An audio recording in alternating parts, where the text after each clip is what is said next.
प्यारे विद्यार्थियों, बहुत स्वागत है आप सभी का हमारी आज की इस क्लास में। हमने इतिहास, उसके बाद एमपी, इकोनॉमिक्स और भूगोल की आंसर राइटिंग की क्लासेस देख ली हैं।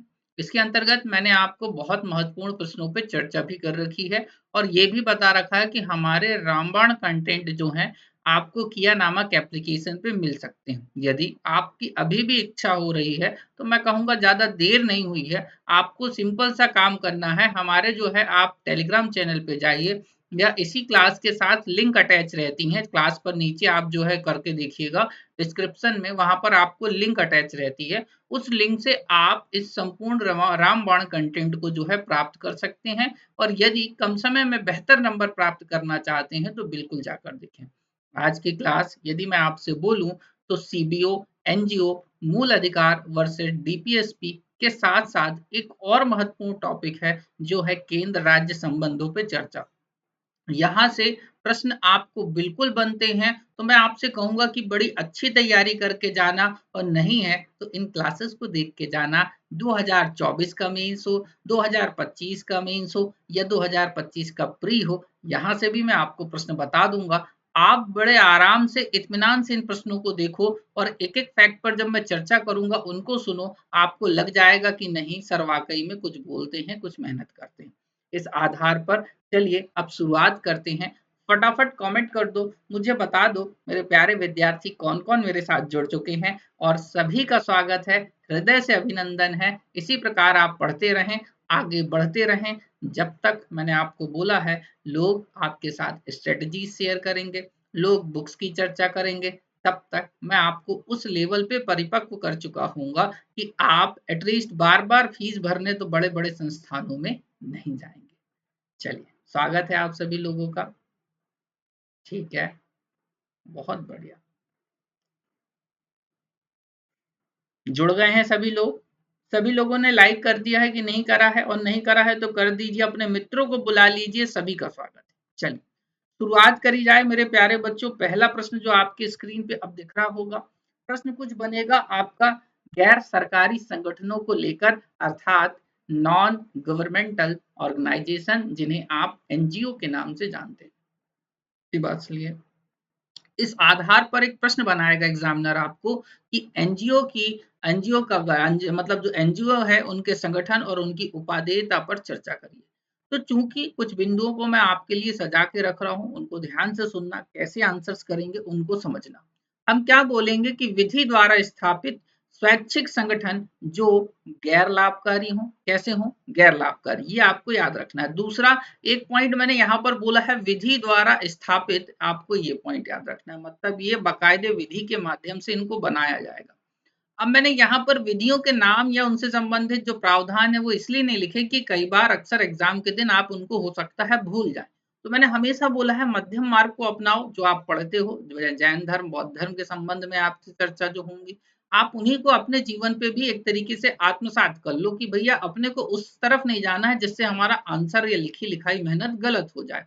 तो इस आधार पे अपन ने जो है मध्यस्थ राह को अपनाया और बोला कि विधि द्वारा स्थापित स्वैच्छिक संगठन जो गैर लाभकारी प्रवृत्ति के होते हैं तथा किसी सार्वजनिक लक्ष्य की प्राप्ति में संलग्न होते हैं, इन्हें क्या बोला जाएगा? गैर सरकारी संगठन। मतलब एक कि भैया विधि द्वारा स्थापित, ये की फैक्ट फटाफट आप बाहर निकाल लो। समझ गए बात को? ये क्या होगा? ये आपके विधि द्वारा स्थापित। दूसरा पॉइंट क्या हो गया आपका? गैर लाभकारी, मतलब लाभ कमाने के उद्देश्य से नहीं बनाए जाते, तो गैर लाभकारी हो गया आपका, इतना याद कर लो। तीसरा जो है सार्वजनिक लक्ष्य, इनका जो है प्राप्ति, इनका मुख्य उद्देश्य होता है, किसी सार्वजनिक लक्ष्य की प्राप्ति के लिए मुख्यतः गठित किए जाते हैं, अन्य विषयों के लिए भी गठित किए जाते हैं, ऐसा नहीं सोचना है। कभी कभी इंडिविजुअल के द्वारा कि चलो मैं जो है बूढ़ों की सेवा करूंगा। किसकी सेवा करूंगा? बूढ़ों की। समझ गए बात को? तो सेल्फ हेल्प जो है इंडिया ग्रुप की बात हो गई, इस तरीके से आपने कुछ बना लिया। समझ गए बात को? ऐसे अब यहीं से देखो हमने क्या बोला, इनकी उपादेयता पूछा है, जो कि मैंने आपको बोला ये 7 मार्कर में आएगा। कितने में आएगा? 7 मार्कर में आएगा। वर्ड लिमिट आपके पास सीमित है, 60 वर्ड है। अब आप काउंट भी करोगे तो देखो 8 3 24, लगभग आप 21-22 लेटर्स तो मान लो यहाँ हो गए ना आपके। अब आपको इसलिए जो है एक चार्ट का फॉर्मेट मैंने आपके लिए दे रखा है, ये आपको कोई नहीं देगा, बड़ा विधिवत, बड़ी अच्छी एक्सपेरिमेंटेशन है मेरी। ऐसे समझो कि हमने क्या है ये डायग्राम बना दिया, बीच में नंबर 1, नंबर 2, नंबर 3, नंबर 4, 5, 6 इस तरीके से लिख दिया। पहला नंबर हमने क्या बोला, सहभागी लोकतंत्र में भूमिका निभाते हैं। बीच में हमने उपादेयता लिख दिया है, तो इसलिए अब बार-बार उस लाइन को रिपीट करने की जरूरत नहीं है। सहभागी लोकतंत्र मतलब लोकतंत्र में ये अपनी सहभागिता निभा रहे हैं, कहीं ना कहीं अपना बढ़ चढ़कर हिस्सेदारी ले रहे हैं या लोकतंत्र की रक्षा के लिए यथासंभव प्रयास कर रहे हैं। इतनी बात समझ गए। जनता और सरकार के मध्य कड़ी होते हैं। भाई देखो, जनता और सरकार, सरकार भी डायरेक्ट जनता से हर विषय पर रूबरू नहीं हो सकती, मुखातिब नहीं हो सकती, इसलिए ये बात कही जाती है, या ऐसे जो चैनल्स होते हैं वो मीडिएटर बन जाते हैं, सरकार की बात जनता से, जनता की बात सरकार तक पहुंचा दी जाती है। क्लियर है? इस आधार पर कल्याणकारी योजनाओं के क्रियान्वयन, निर्माण और क्रियान्वयन में सरकार की मदद करते हैं। सरकार लोकल लेवल से हमेशा चर्चा करती है। हमारे यहाँ आपको पता है कि अप टू डाउन जो है, डाउन टू अप जो है गवर्नमेंट की प्रोसेस भी है, ठीक है ना? तो इस आधार पर, या पंचायती राज सिस्टम आपने पढ़ा होगा, तो बेसिकली इस बेसिस पे क्या होता है कि नीचे लेवल, भाई एक्चुअल में देखो इस बात को समझो, जैसे मैंने बोल दिया कि इंदौर के किसी गांव की चर्चा कर लेते हैं, तो इंदौर के किसी गांव की समस्या इंदौर के उस गांव में रहने वाले व्यक्ति को ज्यादा पता होगी, उस क्षेत्र विशेष में कार्य कर रहे संस्थानों को ज्यादा चर्चा में पता होगी, ना कि दिल्ली में बैठे किसी ऑफिसर को। इतनी बात समझ में आ गई आपको? तो इस आधार पर बच्चों क्या होगा, अब आपको इस बात को समझना होगा कि इस आधार पर यहाँ पर ये उन योजनाओं के निर्माण के लिए, मतलब उन लोगों के निर्माण, कल्याणकारी योजनाओं के निर्माण के लिए मदद कर देंगे, और जो सहयोग होगा वो बता देंगे कि सर इतने लोग हैं, इस तरीके से समस्याएं हैं, इस विषय पर कोई बेहतरीन योजना लेकर आया जाए। इतनी बात क्लियर है? उसके बाद वंचितों के पथ प्रदर्शक की बात आती है। वंचितों का पथ प्रदर्शक का अर्थ क्या होता है? ये लोग जो वंचित हैं, मतलब जो विभिन्न संसाधनों को प्राप्त नहीं कर पा रहे हैं, या जो समाज में पिछड़े हैं, उनके संदर्भ में बात हो रही है। उनके पथ प्रदर्शक बनते हैं, उन्हें अपने जीवन के उद्धार का रास्ता दिखाते हैं, उन्हें एक बेसिक नीड्स वाले कॉन्सेप्ट को फुलफिल करते हैं। इतनी बात क्लियर है? आगे राजनीतिक व प्रशासनिक जवाबदेही भी सुनिश्चित करते हैं बच्चों। राजनीतिक और प्रशासनिक जवाबदेही का अर्थ क्या है? देखो, राजनेताओं को जो है खैरात में तो सारी चीजें मिली नहीं है, भाई हमारे द्वारा, जनता के द्वारा चुने हुए प्रतिनिधि ही हैं, और जब जनता के द्वारा चुने हुए प्रतिनिधि हैं, तो उनको जनता के प्रति कुछ जवाबदेही भी बनती है। यदि उस जवाबदेही को वो पूर्ति नहीं करते हैं, तो ये कहीं ना कहीं उनके विषय में, या जो है न्यूज में बात करेंगे, या उनसे चर्चा करेंगे, या उनसे क्वेश्चनर करेंगे, उनसे प्रश्न पूछेंगे कि बताइए आपने इस तरीके का कार्य जो था वह क्यों नहीं करा। इसके साथ साथ सामुदायिक विकास में महत्वपूर्ण भूमिका होती है प्यारे बच्चों इनकी, जिसके आधार पर ये उन लोगों को जागरूकता फैलाते हैं जिनके अधिकारों के बारे में उन्हें पता नहीं है। पर्यावरण सुरक्षा के लिए भी कई बार ये आगे बढ़ चढ़कर हिस्सा लेते हैं और मदद करते हैं, और एकजुटता आदि में भी ये सहयोग करते हैं। तो इस प्रकार से आप आपके 7 मार्कर में इनके आंसर्स लिख के आना। विधिवत आपके देखो शब्द सीमा को सहेजते हुए सारे प्रश्न को मैंने कंप्लीट कर दिया है। आप जो है एक अंत लाइन में जो है कंक्लूजन लिख सकते हैं, 1 से 1.5 लाइन में, कि इनकी जो है भारत के या संपूर्ण क्षेत्र विशेष के विकास में महत्वपूर्ण भूमिका है। इस तरीके से कंक्लूड कर सकते हो यथासंभव। मैंने तब भी आपके लिए ऊपर इतना लिख दिया है कि नीचे आप कंक्लूजन ना भी लिखें तो चल जाएगा, ऐसी कोई आपत्ति मतलब जरूरी नहीं। उसके बाद एक और प्रश्न रखा है आप लोगों के लिए, डिजाइन करा है। ये प्रश्न इतना इंपॉर्टेंट है कि आप इसको जो है देखते हुए ही समझ जाएंगे।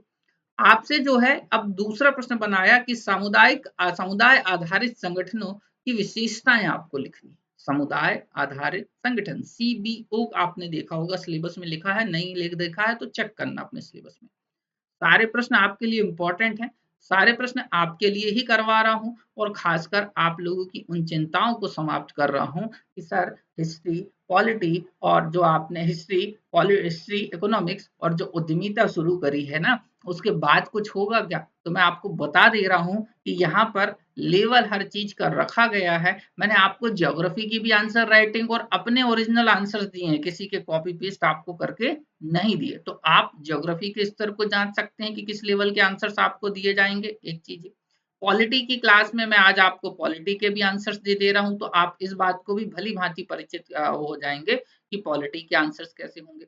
एक बात मैं आपको और भी बता देता हूँ, जैसा कि सभी बच्चों ने डिमांड रखी थी कि सर पहले उद्यमिता करवा दो, अन्यथा हिस्ट्री, पॉलिटी और इकोनॉमिक्स ही प्रायोरिटी बेसिस पे मैंने आपके 3 सब्जेक्ट शुरू करने के लिए रखे थे। पर मैंने हमेशा बोला है कि ये संस्थान बच्चों के लिए समर्पित है, बच्चों के बारे में सोच के चलता है, इसलिए बच्चों की डिमांड पर हमने उद्यमिता को शुरू कर दिया था। चलिए, अब तैयार हैं आप सभी लोग, तो इस प्रश्न का आंसर भी देख लिया जाए कि क्या होने वाला है। समुदाय आधारित संगठन क्या होते हैं, तो सबसे पहले मैंने आपको बोला थोड़ा सा इंट्रो दे दो, विशेषताएं भी हमने लिखी हैं, इंट्रो भी लिखा है, ऐसा नहीं है कि हमने कुछ चीजों को गड़बड़ कर दिया, कुछ खा गए हैं, ऐसा कुछ भी नहीं करता हूं मैं, आपको पता है। तो इस आधार पर हमने क्या लिखा कि स्थानीय समुदायों की आवश्यकता आधारित ऐसे संगठन जो स्वैच्छिक हो। कैसे? सबसे पहली बात देखो, ध्यान से सुनना, जो स्वैच्छिक हो, अनौपचारिक हो। इसके पहले हमने पढ़े थे वो औपचारिक कहीं ना कहीं हो रहे थे, ये अनौपचारिक हैं, समझ गए बात को, और समान सदस्यता सदस्यता आधारित होते हैं। तो स्थानीय समुदाय की आवश्यकताओं पर बेस्ड होंगे, मतलब आपके समाज के लोगों को कुछ विशेष चीज चाहिए, कुछ विशेष समस्या हो रही है, किसी विषय पर विशेष समस्या हो रही है, तो इसके समाधान के लिए, इसको संतुष्ट करने के लिए ये सामान्यता जो है संगठन बनाए जाते हैं। आप इनकी जो है अपने मोहल्ले की सोसाइटी के तौर पे भी इनको देख सकते हो। तो कहीं ना कहीं अपना एक ग्रुप बनाते हैं, उसमें सबका कॉन्ट्रीब्यूशन होता है, समस्याओं का समाधान कर दिया जाता है। इस आधार पर यदि हम बोलेंगे तो एक लाइन पर देखो, मैंने शब्दों के लिए ही जो है कंजूसी करी है थोड़ा सा, ताकि मैं उसका मुख्य उद्देश्य भी बता दूं। सामाजिक, आर्थिक और सांस्कृतिक उत्थान, ये किनके उत्थान की बात हो रही है? अपने समुदाय विशेष की। पॉइंट क्लियर है? ये अन्य के लोगों पर काम करने इतने ज्यादा नहीं जा रहे हैं, ये समुदाय, अपने आसपास के जितने लोग हैं या उस पर्टिकुलर समुदाय के जो लोग हैं, उनके विकास के संदर्भ में चर्चा हो रही है। इतनी बात पता है, तो आगे बढ़ा जाए। पहला नंबर देखो, समुचित प्रतिनिधित्व पर जो है बल दिया जाता है, मतलब सभी का समान अधिकार की बात हो रही है बच्चों, किसी का ज्यादा नहीं, किसी का कम नहीं। इतनी बात क्लियर है? दूसरा देखो, हमने बोला सहभागिता पूर्ण ग्रामीण मूल्यांकन को जो है को बढ़ावा दिया जाता है। भाई, आप अपने जिस समुदाय में रह रहे हैं, कहीं ना कहीं वो एक छोटी दृष्टि से अपन देख लेते हैं, तो आपका एक पूरा पेरिफेरल है, एरिया है जहां पर आप रह रहे हैं। तो इस आधार पर अब ये बात होगी कि हमारे गांव में क्या समस्या है, तो इसके समाधान के लिए गांव का एक समुदाय बैठा होगा या आएगा, वो सब कुछ मिलकर अपने गांव के मूल्यांकन करेंगे, बताएंगे ये समस्याएं हैं और इनके ये समाधान हो सकते हैं। उसके बाद ये संगठन जो होते हैं, खासकर ये एक तरीके से देशज तकनीक पर काम करते हुए आत्मनिर्भरता पे बल देते हैं, अर्थात ये तकनीकी आत्मनिर्भरता, टेक्नोलॉजी एक तरीके से सेल्फ रिलायंट पे काम करते हैं। कहने का मीनिंग ये है कि देशज तकनीकें, मतलब जो हमारे पूर्वजों ने बनाई, जिनका वो उपयोग कर रहे थे, जिनके माध्यम से वो या तो किसी का इलाज कर पा रहे थे, किसी प्रोडक्ट को अच्छे तरीके से रन कर पा रहे थे, तो इन सब की बात होती है। तो ये देशज तकनीकों पे काम करते हैं, कहीं ना कहीं आत्मनिर्भरता वाले पॉइंट को जोड़कर देख सकते हो इससे। इसके बाद नगद, वस्तु या श्रमदान आधारित इसमें सदस्यता रखी जाती है। आपके पास पैसा है तो पैसा दे दो, पॉइंट को समझना, हर व्यक्ति के पास पैसा नहीं होता। आपके पास उसके बाद कोई वस्तु है, मान के चलो हमने एक शादी के लिए जो हमने ये सोचा कि हमारे समुदाय के जितने बच्चे हैं उनके शादी समारोह के लिए एक जो है हम भवन तैयार करते हैं। तो अब आपके पास पैसा नहीं है, तो आपके पास शादी के जो पूरा हॉल रहेगा उसके लिए कुछ सोफे होंगे, ये सब होंगे, तो भैया वस्तु दे दो। किसी के पास ये दोनों चीजें नहीं है, तो उससे बोल दिया जाएगा आप श्रम दे दो, आप समय ज्यादा दे दो। पॉइंट क्लियर है? इस तरीके से। और आखिरी क्या बोला हमने? परस्पर सहभागिता आधारित सामाजिक कल्याण करना, मतलब एक दूसरे का साथ देते हुए मेरे प्यारे बच्चों और समाज का कल्याण करना। तो यह इसकी विशेषताएं हो गई। तो ऐसा एक प्रश्न आएगा कि सामुदायिक आधारित संगठनों पर जो है विशेषताएं, उनकी विशेषताएं लिखिए, तो क्या आप नहीं कर पाएंगे? बताइए। मेंस 2024 के रेफरेंस में मैं आपसे बोलूंगा, यहां से प्रश्न बिल्कुल बनता हुआ आपको दिखेगा, आपको चिंता नहीं करना है, आपको सिर्फ पढ़ना है। मैं कहूंगा यदि थोड़ा सा प्रश्न में हेर फेर भी करता है, देखो कई बार एग्जैक्ट प्रश्न भी नहीं बनता है, उससे मिलता जुलता प्रश्न बनता है, पर यदि आपको बेसिक्स पता है कि हाँ इतनी बातें सर ने बोली थी, इससे रिलेटेड हम कुछ तो लिख सकते हैं, तो आपका वो आंसर कैसा नहीं जाएगा? खाली नहीं जाएगा। और खाली ना जाएगा इसका मतलब क्या है? इसका मतलब ये है कि आपको नंबर क्या होने वाले हैं? मिलने वाले हैं। अन्यथा आप ब्लैंक छोड़कर चले आओगे, उससे आपको नंबर नहीं मिलेंगे। तो मैं आपको यही चीज बोल रहा हूँ कि थोड़ा सा इत्मीनान से सारे प्रश्नों को सुनो, करते चलो, तुम देखना पास हो जाओगे। मैं कहता हूं मेरी एक दिन की क्लास में तुम्हारे लिए एक प्रश्न भी आ गया तो मेरा जीवन सिद्ध मानता हूं मैं। समझ गए बात को? नहीं है, और यदि 4 आ गए तो सोचो मेंस में तुम्हें कितने नंबर मिल गए। समझ गए बात को? चलो आगे बात करते हैं। एक और महत्वपूर्ण प्रश्न रखा है आपको, मूल अधिकारों एवं राज्य के नीति निर्देशक तत्वों में अंतर करना है। पीएससी का फेवरेट प्रश्न है, मैं आपको फिर से बोल रहा हूं, पीएससी इसको जो है मेंस में कई बार पूछ चुका है, या पूछने की संभावना आगामी मेंस में भी रहेगी।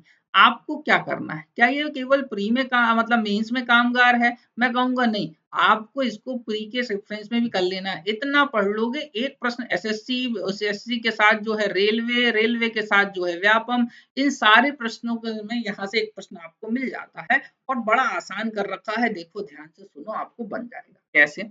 आपने क्या लिखा, एक तरफ अंतर का आधार रख लिया टेबल में, एक तरफ मूल अधिकार फंडामेंटल राइट्स, और एक तरफ डीपीएसपी राज्य के नीति निर्देशक तत्व लिखिए। इतनी बात क्लियर है?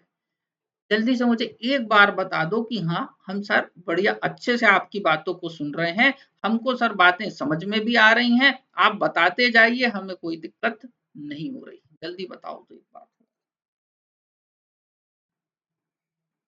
ठीक है, बहुत बढ़िया, बहुत बढ़िया बच्चों। हम्म, ठीक ठीक ठीक ठीक।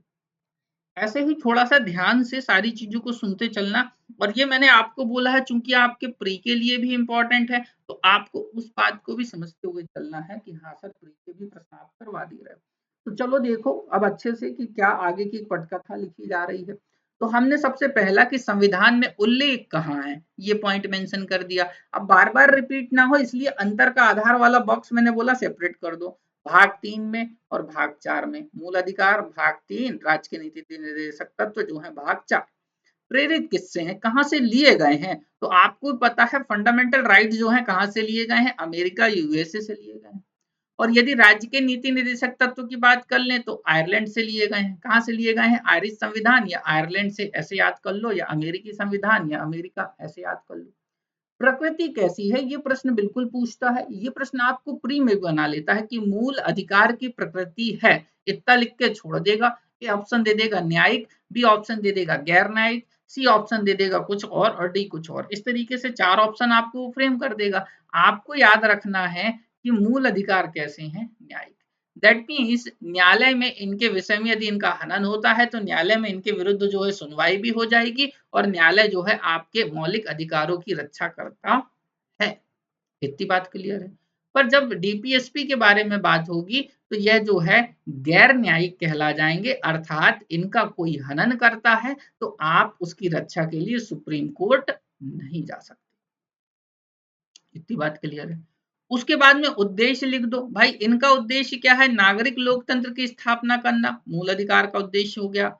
उसके बाद में सामाजिक आर्थिक लोकतंत्र की स्थापना करना, किसका जो उद्देश्य हो गया, राज्य के नीति निर्देशक तत्वों का। तो इस तरीके से आपको जो है इनको भी समझ लेना है। लागू, तो भैया देखो मूल अधिकार को लागू करने के लिए पृथक से कोई विधि विधि नहीं लाई जाती, ये स्वतः लागू होते हैं। कैसे? अपने आप लागू। मान के चलो बीच में कुछ अधिकार जैसे मान के चलो कुछ कुछ हैं जो यहाँ पर ऐसा है कि इन पर कभी कभी रोक लग जाती है परिस्थितियों की, तब भी जैसे ही वो सिचुएशन समाप्त होती है ऑटोमेटिकली जो है एक तरीके से लागू हो जाते हैं, ऐसा भी हो जाता है। उसके बाद में इनको लागू होने करने के लिए जो है इनको डीपीएसपी को लागू करने के लिए विधान की जरूरत होती है, मतलब इनके लिए आपको विधान लाने पड़ेंगे। उसके बाद मूल अधिकार जो है देखो बच्चों, सीमित या सीमित के संदर्भ में बात होती है तो मूल अधिकार जो है सीमित होते हैं, लिमिटेड होते हैं, जबकि राज्य के नीति निर्देशक तत्व जो है असीमित होते हैं। आखिरी पॉइंट आएगा, बहुत इंपॉर्टेंट है, बहुत ध्यान से सुनना। वो प्रश्न इस तरीके से पूछेगा कि क्या परिणाम है, तो आप बोलेंगे जो मूल अधिकार है ना वो राज्य को रोकते हैं। वो क्या करते हैं? वो राज्य को रोकते हैं। उसके बाद में यदि हम बात करते हैं मेरे प्यारे बच्चों, तो एक तरीके से डीपीएसपी राज्य के लिए सकारात्मक होते हैं या राज्य के लिए उपयोगी सिद्ध होते हैं। तो इस आधार पर अब मैं आपको एक महत्वपूर्ण जानकारी देना चाहता हूं। वे सारे विद्यार्थी जो मेरे साथ अभी तक नहीं जुड़े हैं, ये जो कंटेंट मैं आपको पढ़ा रहा हूं ना, ये कंटेंट जो आपको दिख रहे हैं इतने व्यवस्थित कंटेंट बेहतर आंसर राइटिंग के साथ, ऐसे लगभग 22 पेपर कंप्लीट एफएलटी की बात हो रही है। इसकी बात हो रही है कंप्लीट एफएलटी की। ये कंप्लीट एफएलटी आपको हमारे रामबाण कंटेंट में रख दी गई है, जिसकी फीस लगभग 5,000 रुपए कम से कम होनी चाहिए। बावजूद उसके मैंने उसको आपके लिए 151 रुपए में गुरुदक्षिणा के तौर पे दे दी। यदि आप वाकई में 2024 के मेंस में कुछ अच्छा करना चाहते हैं, तो मैं कहूंगा बिना देर करे हुए आप एक नजर लगा के देख लो, आपको समझ में आ जाएगा कि कितनी मेहनत आपकी बचा दी। प्रश्न उठता है कि सर इसको करना कैसे है? मैं आपको बोलूंगा कुछ नहीं करना है, एक ऐप की लिंक मैंने अटैच कर दी है। यही पीडीएफ आपको टेलीग्राम में मिलेगी। कहां पर मिल जाएगी? टेलीग्राम में, हमारे कुछ आईएएस एकेडमी का जो टेलीग्राम चैनल है वहां पर मिल जाएगी।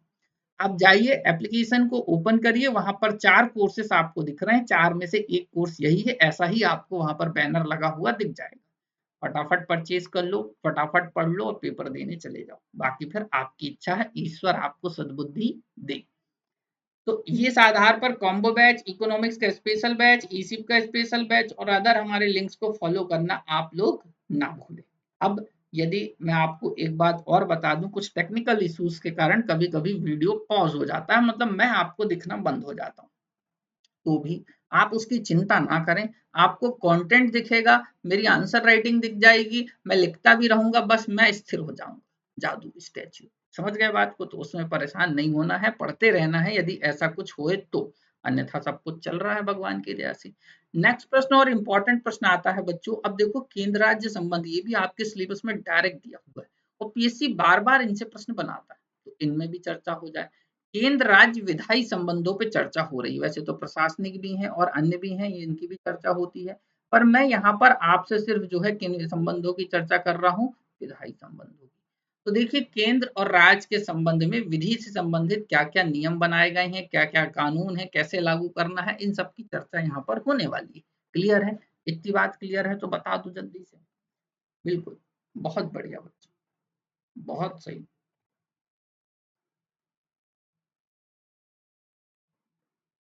पीएससी में आंसर लिखने के पहले आपको प्रश्न को अच्छे से पढ़ना होता है।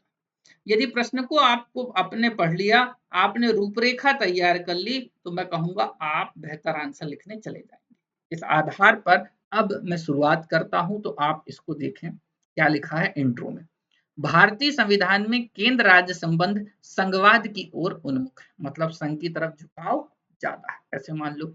और संघवाद की इस प्रणाली को कहां से लिया गया है? कनाडा से लिया गया है। अब पॉइंट को समझो, मैंने प्री के सारे फैक्ट का यूज करते हुए, अपने दिमाग को खखालते हुए जो है इन प्रश्नों के आंसर यहाँ पर लिख दिए। आपसे पूछे कि जो है संघवाद की इस प्रणाली को जो है भारत ने कहां से ग्रहण करा है, तो आप बोलोगे कनाडा से, या कनाडा के संविधान से हमने लिया, ऐसे। उसके बाद में दर्द हो रहा है, देखो प्राण चले जाए तो मैं पढ़ाते पढ़ाते और तुम समझो भी ना। ठीक है, चलो। विधायी संबंधों से आशय क्या है? अब यहाँ पर आशय बताने चले आए, देखो अपन कि उन विषयों से है जिनका उल्लेख, तो देखो हमने जो है कॉन्स्टिट्यूशनल प्रोविजन लिख दिए कि जो है भाग 11 अनुच्छेद 245 से 255 के बीच में, अर्थात अब एग्जैक्टली क्या है वो देखो, ये लिख दिया है मैंने कि जिन विषयों पर केंद्र और राज्य सरकारें कानून बना सकती हैं, उन कानूनों का विस्तार और सीमाएं आदि, इन सब का उल्लेख आपको यहाँ पर देखने को मिल जाएगा। इतनी बात है, जल्दी बोल दो हाँ कि ना। ठीक, बिल्कुल। अब देखो एक चार्ट बनाया मैंने, ये चार्ट दिख रहा है तुमको, इस चार्ट को बना दिया मैंने, इस चार्ट को यहाँ पे, और तुम भी अपनी कॉपी में एक चार्ट को बनाना और देखना कि कैसे मैंने शब्द सीमा का ध्यान रखते हुए, पेज का सदुपयोग करते हुए सारे आंसर्स को लिखे। और एक नहीं, ऐसे कई आंसर्स हैं। जब ओरिजिनल ये बट्ठा मतलब पूरा गट्ठा जो होता है ना, तुम इसको देखोगे ना, तो लगभग इतनी आंसर्स कॉपी हैं जो वाकई में आपके काम में आ जाएंगे। समझे बात को? तो पहला नंबर देखो, संसदीय और राज्य विधानमंडल कानूनों के लागू होने की सीमाएं या क्षेत्र विस्तार, मतलब संसद या राज्य विधानमंडल कोई कानून बनाती है तो वो लागू कहाँ होगा, लिमिटेशंस क्या हैं, ये सारी बातें इस पर होंगी। उसके बाद में केंद्र और राज्यों के मध्य विधायी विषयों का बंटवारा। अब भाई केंद्र किन विषयों पे कानून बना सकेगी, राज्य किन विषयों पे कानून बनाएंगे, गतिरोध होगा, तो कौन कानून बनाएगा और इन दोनों का बचा हुआ मतलब अपशिष्ट पर कौन कानून बनाएगा, इन पर चर्चा होगी। उसके बाद संघ कब राज्य सूची के विषयों पर कानून बना सकते हैं, तो ये भी देखने वाला और चैलेंजिंग पॉइंट है, इसमें मजा आएगा आपको और मैं बहुत कुछ बताऊंगा। और उसके बाद विधायी राज्य के विधायी मामलों पर केंद्र का नियंत्रण मतलब विधि से संबंधित। अब विधायी, अब मैं बार बार बोल रहा हूं तो क्या आप समझ पा रहे हैं, विधायी का अर्थ होता है कि विधि से संबंधित या विधि की प्रक्रिया के अनुरूप कहीं ना कहीं, तो कोई नियम बनाया जाएगा तो वो उसके लिए बनाने के पहले एक प्रॉपर विधि का पालन करना होगा, एक पहले से बनाई हुई मेथड्स पे काम करना होगा। इतनी बात समझ में आ रही है। तो ऐसे देखो आपने क्या करा, मेरी बात को सुनो, आपने बढ़िया एक आधे पेज के आसपास जो है संपूर्ण बातों को बता दिया, उसके बाद आपने एक चार्ट या डायग्राम बना दिया जिस पर आपने लिख दिया केंद्र राज्य के विधायी संबंध। अब चूंकि वहां पर आपने मेंशंस कर दिए हैं बेहतरीन तरीके से, तो यहाँ पर आपको बार बार उनको लिखने की जरूरत नहीं है, बस पॉइंट याद रखना। जैसे वहां पर ए पॉइंट में आपने क्या लिखा था, देखो ए पॉइंट में आपने यहाँ पर लिखा था संसदीय एवं विधानमंडलीय कानून को लागू करने की सीमाएं या क्षेत्रीय विस्तार, ये हमने हेडिंग दे दी उसकी, समझ गए। अब इस आधार पर आपको इसके क्या लिखने हैं, आंसर्स लिखने हैं। तो क्या रेडी हो, जल्दी से बता दो।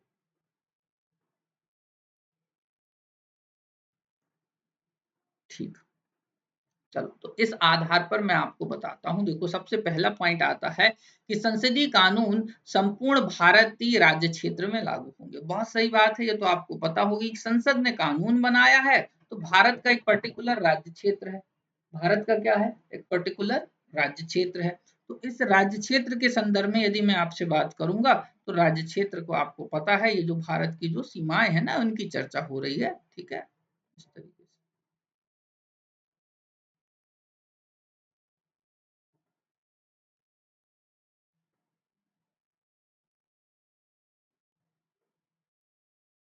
क्लियर है, ये भारत हो गया, छोटा सा भारत है, तुम और अच्छे से बना लेना, प्रैक्टिस तुम करोगे तो तुम्हारा और अच्छा आ जाएगा, चिंता नहीं करनी। उसके बाद में राज्य विधानमंडलीय कानून उस राज्य क्षेत्र की सीमाओं में लागू होंगे, तो सही बात है, जैसे तुम्हारा मध्य प्रदेश है तो भाई तुम्हारे मध्य प्रदेश में जो निर्मित या मध्य प्रदेश के संदर्भ में जो कानून निर्मित हो रहे हैं उनके संदर्भ की बात हो रही है, समझ गया बात को। तो मध्य प्रदेश में निर्मित कानून मध्य प्रदेश की सीमाओं के भीतर ही लागू होंगे, सही कह रहे हैं कि नहीं कह रहे हैं बता दो, समझ गया बात को। बहुत बढ़िया, देखो मध्य प्रदेश का कितना बेहतरीन मैप बनाया मैंने। तो मतलब मध्य प्रदेश विधानमंडल कोई कानून बना रही है तो मध्य प्रदेश की ये सीमाएं हैं भैया, यहाँ पर लागू होंगे। ऐसा नहीं है कि मध्य प्रदेश ने बनाया और छत्तीसगढ़ पे लागू कराने की बात चल रही है कि बोले छत्तीसगढ़ में लागू होंगे हमारे कानून, ऐसा नहीं। उसके बाद में संसदीय कानून भारतीय नागरिक व उसकी विश्व में कहीं संपत्ति पर भी लागू होगा। अब बहुत अच्छी बात है ये, तो मैं तो कहूंगा कि ये जो एक तरीके से भगोड़े हैं जो भारत का पैसा ले लेके भग जाते हैं, उनके लिए तो ये बात सबसे अच्छी है।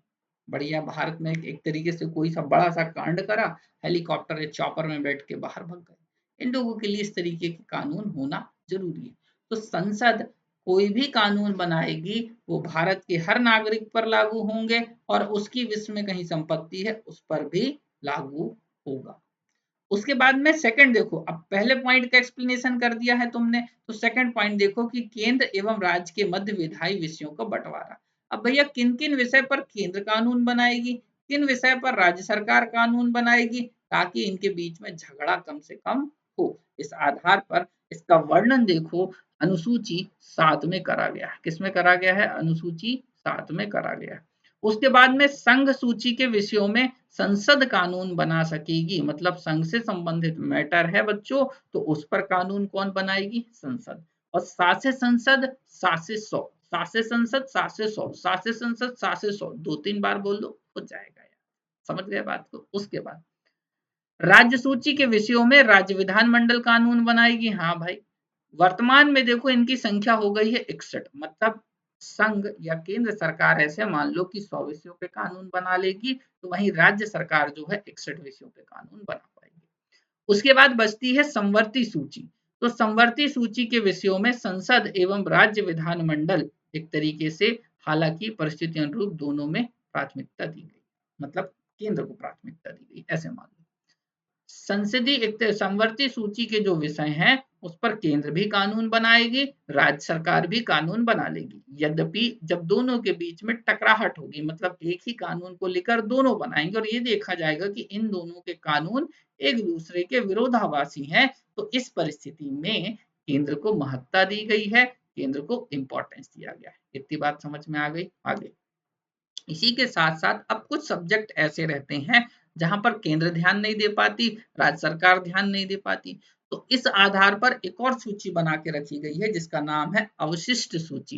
इस अवशिष्ट सूची में आप ये देखेंगे कि संसद इसमें इसके अंतर्गत कानून बना सकती है, जो विषय इसमें समाहित हैं उनमें संसद कानून बना देगी। इतनी बात समझ में आ रही है तो बोलो हाँ, जल्दी बोलो।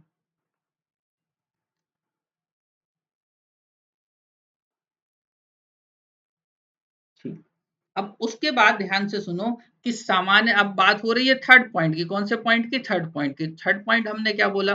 संसद कब राज्य सूची के विषय में, मतलब संसद के पास कब अधिकार आ जाएगा कि वो राज्य सूची के विषय में क्या बना देगी? कानून बना देगी। तो इस संदर्भ में आपको ये तीसरा पॉइंट पढ़ना है।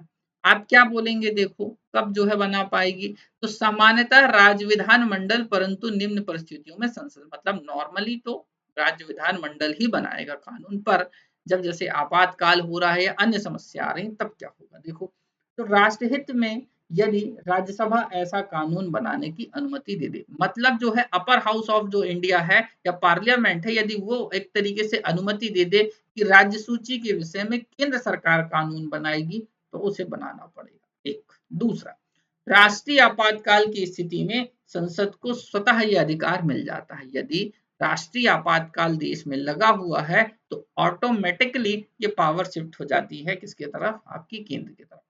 उसके बाद दो या दो से अधिक राज्य विधानमंडल ऐसी मांग करें तो उनके लिए भी बना देगी। यदि दो विधानमंडल अलग अलग हैं, जैसे झारखंड पश्चिम बंगाल को जोड़ के देख लो, तो इस मुद्दे पर हो सकता है केंद्र सहयोग कर दे। उसके बाद में दो या दो से अधिक हो गया, फिर किसी अंतरराष्ट्रीय संधि या समझौते को कार्यान्वित करने वाले विषय को लेकर अंतरराष्ट्रीय स्तर पर, इंटरनेशनल स्तर पर जो है कोई समझौता हो रहा है, मान के चलो मणिपुर जो है, भैया जो पूर्वोत्तर के राज्य हैं वो चाइना से, भूटान से, म्यांमार से, इनसे किसी प्रकार के समझौते कर रहे हैं, तो उनको इनकी जरूरत पड़ेगी। उसके बाद राष्ट्रपति शासन यदि लगा हो तो भी इसमें सहयोग जो है आपको, या जो है इसमें कानून बनाने की अधिकारिता रखते हैं। उसके बाद लास्ट पॉइंट आता है बच्चों डी, कि राज्यपाल द्वारा विधेयक को राष्ट्रपति की अनुमति हेतु रखना। एक पॉइंट ये, मतलब अब अपन चौथा पॉइंट पढ़ रहे हैं। यदि आप अच्छे से देख पा रहे हो या समझ पा रहे हो चीजों को, तो मैं आपको फिर से बता देता हूँ। अब मैं डिस्कस कर रहा हूँ राज्य के विधायी मामलों पर केंद्र का क्या अधिकार आया होगा, ये आपकी बात हो रही है। तो इस संदर्भ में जब देखने जाएंगे ना, तब आप पाएंगे कि राज्यपाल द्वारा विधेयकों को राष्ट्रपति की अनुमति हेतु रखना बिल्कुल सही बात है। कई बार राष्ट्रपति जो है, राज्यपाल जो है, उसको ऐसा लगता है कि यह केंद्र सरकार के पास जाना चाहिए, फिर इसको जो है अनुमति मिलनी चाहिए, तो इसको जो है अपने पास रख लेते हैं। उसके बाद राष्ट्रपति की पूर्व अनुमति से राज्यपाल विधानमंडल में पेश किए, विधानमंडल में पेश किए करेगा विधेयक। समझ गए बात को? तो यहाँ पर राज्यपाल की पूर्व अनुमति से जो है, जब राष्ट्रपति शासन भी लगा हो तब की बात हो रही। राष्ट्रपति द्वारा वित्तीय आपातकाल में राज्य विधानमंडल द्वारा पारित धन या वित्त विधेयक को सुरक्षित रखने के निर्देश देना। यदि मान के चलो आपातकाल लगा हो, तो ऐसी दृष्टि में यदि किसी एक तरीके से राज्य विधानमंडल कोई नया बिल पारित कर रहा है, विधेयक पारित कर रहा है, तो उसे जो है परमिशन लेनी होगी किसकी? राष्ट्रपति की संदर्भ। तो इस आधार पर आप एक कंक्लूजन लिखेंगे। देखो पेज, दो ही पेज यूज करे गए हैं, ऐसा नहीं है कि 10 पेज यूज कर लिए गए हैं आपके लिए या दिखाने के लिए लोगों को। आपको सिर्फ 2 पेज यूज करे गए हैं।